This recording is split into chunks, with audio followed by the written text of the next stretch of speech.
So proud of the Packers for that. Yeah, it was like last year in the playoffs when Tremont Williams came up with those big interceptions, even returning absolutely. one. So, you know, it's a big boost for the Pack, and hopefully they can go 6-0 next week as they face St. Louis at home. There was a big Monday Night Football game as well, Lions and Bears. Steph, go to town. Well, I was nervous at the beginning because I don't care if the Lions are 10-0. I want the Bears to lose. The Bears were up 10-0, I believe, or is it 14-0? They were up early. They were up 10. 10-0. Yep. But then the Bears just turned it on, and Javid Best just was a beast last night. He had 12 carries for 163 yards and 1 touchdown. But I really wasn't impressed with Stratford at all. You're not a big fan of him? Well, no, not really. Okay. See, I think he has the arm to get it done. He has a lot of intangibles, but he's got a lot of talent, young talent behind him that can get the job done. Absolutely. One thing I am getting annoyed at is his name is Kelvin Johnson. So Megatron, once in a great while, will be okay to call him. But it's Kelvin Johnson. That's one thing that's really bugging the crap out of me. I'm not sure what they're going to do about it. But Cutler, poor guy, the O-line just won't 9 false starts last night. Yeah, it's awful. That's harsh. So what other games did you look at this weekend and take away good things from? Definitely the Eagles and Bills game. Yep. Eagles have been a very big disappointment this season. They consider themselves the dream team, and they are 1-4 right now, and they just look horrible. I mean, Michael Vick had 4 interceptions, which is a career high, which is a high for anyone actually. But the Bills are just like putting their game faces on, and they're going hard, and I like disappointments and upsets, and I felt like that one was one of them. Yeah, that was a big game, and the Bills are really performing. You know, they are playing. A lot of their big games have been at home, so far. So we'll see once they get onto the road against really good opponents. Philadelphia isn't a slouch. They can win. Yeah, they have the talent to absolutely. win. So it's not like it was a humongous upset. But for the Bills to go 4-1 already is very impressive. A game I look at is the Giants versus Seahawks. The Giants were 3-1, and then they allow Seattle to come in to the Meadowlands and upset them. Not only upsetting them, having Eli Manning throwing a pick 6 with under 2 minutes left in the red zone. I can't stand that. Would you blame it on Manning or Cruz, who? It was a tough play. Very tough play. I mean, he's a good receiver, but he's very on and off all the time. Exactly. I think the ball was led a little far. I'm trying to think back to the play. I think the ball was led a little bit far, which produced the bobble, which produced the tip, which earlier in the game there was a 70-yard pass play to Victor Cruz where he went up with 2 defenders and caught the ball as the top rated catch of the weekend, which there was a lot of big catches. Oh, absolutely. Cam Newton, he had another pretty decent start for a quarterback. I'm honestly. impressed with him actually this season. I thought he'd be like a Tim Tebow and be on the bench. No. Oh, no. No. Cam Newton's got the intangibles. That guy has got incredible balance for being a beast. I mean, that guy is humongous for a quarterback. Oh, yeah. And he's solid, and he can run the ball. He had another rushing touchdown this weekend. He had 2 nice pass plays. One to Greg Olson for a touchdown, a huge one to Steve Smith. Oh, that was lovely. It was. And then he gets clocked in the end zone, and then there's a big fight. First person to break up the fight is Cam Newton when he rushes all the way from the 50-yard line. I mean, he threw that from his back foot, but he came all the way back up there just to defend Steve Smith. So, pride. Unfortunately, the Saints came back and won that game. Yeah, I mean, Carolina could easily have a very decent and respectable record. Maybe absolutely. A 3-1 or 3-1. I'm sorry, 3-2 or maybe a 2-3 season. You know, anything could have went their way. You know, they played a lot of games at home. Any other games, Steph? Bucks versus 49ers. 49ers just absolutely annihilated them. And, well, I think Josh Freeman's a pretty good quarterback, in my opinion. Like, I don't know if he has the receivers for it, but Frank Gore just demolished the Bucks defense. He had 20 carries for 125 yards and 1 touchdown. He's just a beast, too. Yeah, exactly. I was applauded that Vernon Davis for my fantasy team had 2 touchdowns. Yeah. It really helped. They're actually starting to throw the ball to him more, which is key, because when Vernon Davis gets the ball, that opens everything up for the receivers. And Frank Gore, who has been struggling, he's averages just over 2 yards a carry. He's doing better. Well, last game I think he put his game face on. Yeah, I don't know what happened to Tampa. I'm going to take away a game. When you have AP on your team, use him. Minnesota Absolutely. used him, had 3 touchdowns in the first quarter with AP. So hopefully they can still ride his feet, which is he's on my fantasy team as well. But yeah, that's our Week 5 football in review. We're going to kick it over to our campus PSA. More beautiful image in the galaxy than that of a nebula. But what is a nebula? The most general definition of the term is a cloud of interstellar gas and dust. But it turns out that there are several different types. Emission nebula actually emit colored light. These nebula are neat because they are often birthing grounds for new stars. The opposite of an emission nebula is a planetary nebula. Here, stars are in the process of dying and are losing layer after layer of gas to the interstellar winds. Even more dramatic are supernova remnants. These are stars that didn't wait to die. They blew up. A nuclear reaction to the core of the star causes the whole thing to implode on itself. The gases get superheated and explode outward to create these stunning displays.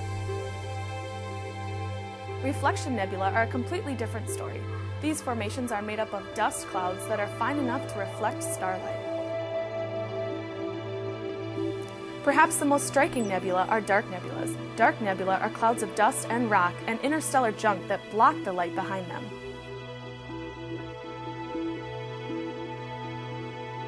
The heavens are filled with entrancing images like these. We've only begun to scratch the surface of what else is out there amongst the stars.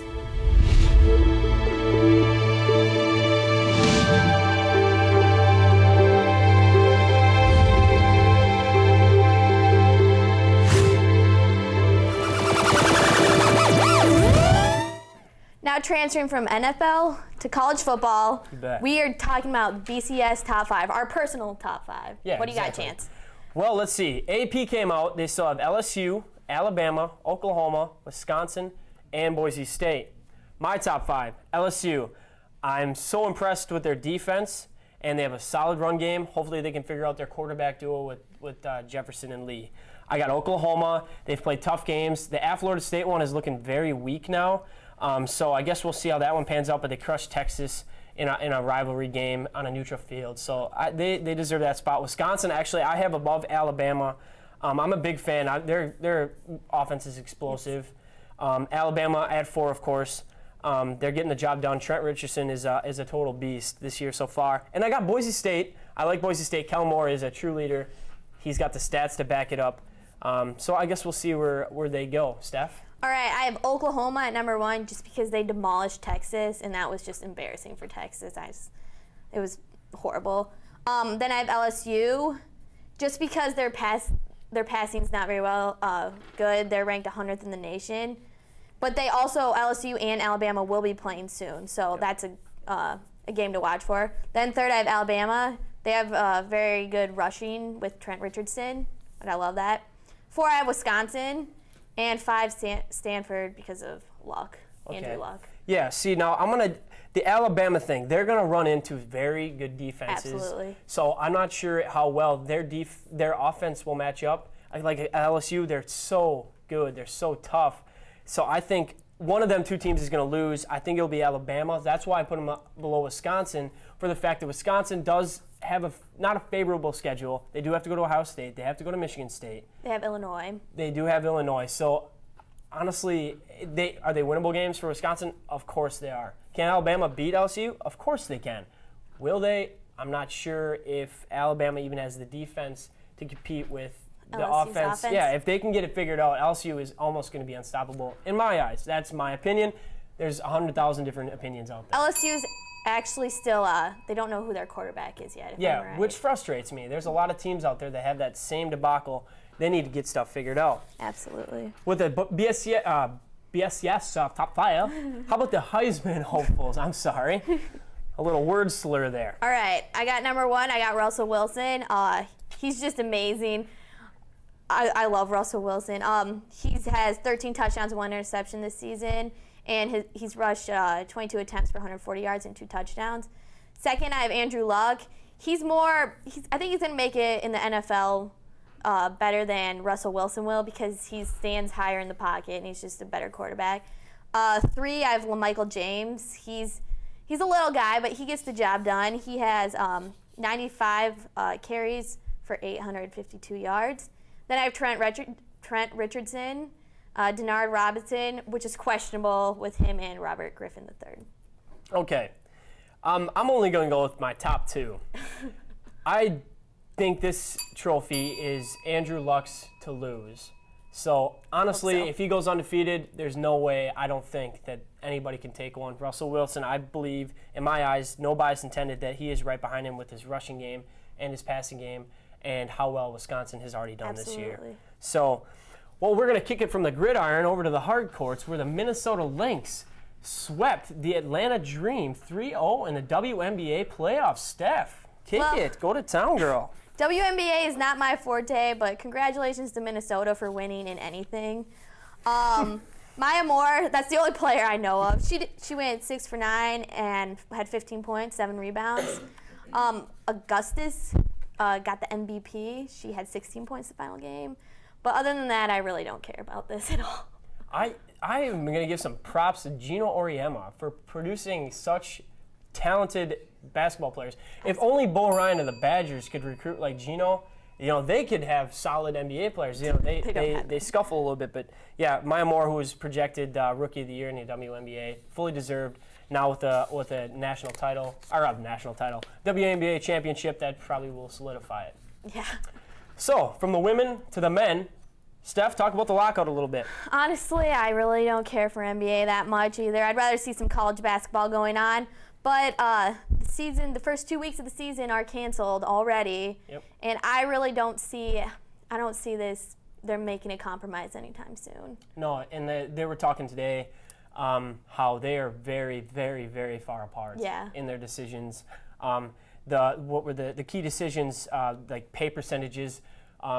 Players are talking about maybe having like a 52% to like a 48%.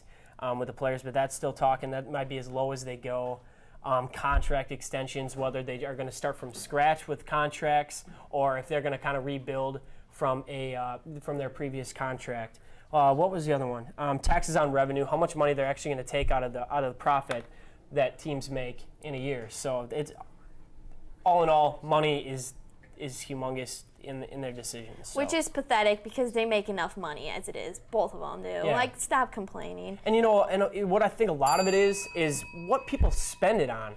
They're spending it on everything, and they're wasting all the money that they actually have. So it's one plus to this NBA lockout. Another plus is ESPN said they'll play more college football games than college basketball games, which is great. Which is awesome. Yeah, everybody loves college. No one likes NBA that much.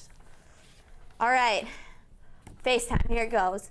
Wisconsin is just annihilating every aspect of every sport right now. The Badgers are ranked 4th in the nation. The Brewers are 1-1. And also the Packers are 5-0 right now. So I think we should change the name Wisconsin to Winsconsin. Woo! That's what's up. But also remember that Michigan is doing the same things we are. Michigan in football, they are undefeated. Their hockey team is doing well. The Lions are 5-0, and the Detroit Tigers are doing also very well. Of course, yeah, I like that, Steph. Good job. Look at that.